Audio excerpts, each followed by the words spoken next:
In today's video, I'm going to teach you how to export data from Trello. By the end, you'll know exactly where to find the export controls and which format to choose. Whether you're creating a quick printout, building a spreadsheet, or handing structured data to a developer. Before we begin, make sure you're signed in and have access to the board you want to export. Depending on your plan and permissions, some export options may be limited, so keep that in mind. Start by opening Trello and heading to your boards view. This is the page that shows all boards you're a member of. It's the quickest way to get to the exact board you want. If you have a lot of boards, use the search bar at the top to find it faster. Next, click the board you want to export. It's worth taking a moment before exporting to tidy up. Archive any cards you don't need, confirm lists are named clearly, and make sure important due dates or labels are accurate. Your export will reflect what you see on the board now, so a quick cleanup can make your file much more useful. Once the board is open, look to the top right and click the three dots menu. This opens the board's More Options menu. From here, choose the option labeled Print, Export, and Share.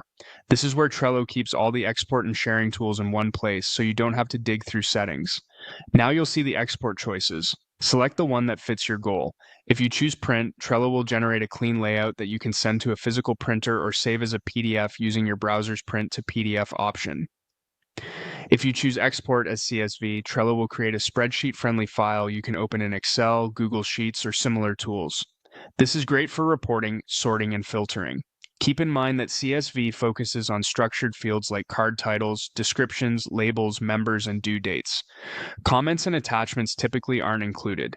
If you choose Export as JSON, you'll get a structured, machine-readable file that preserves more detail for technical workflows, integrations, or custom scripts.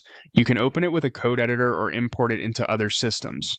Finally, Show QR Code lets you quickly share a link to the board. It's handy for access, but it isn't a data file. After you pick your option, your browser will either download the file or prompt you to choose a location. Save it somewhere you can find easily. If you don't see an export option you expect, double-check your Trello plan and board permissions.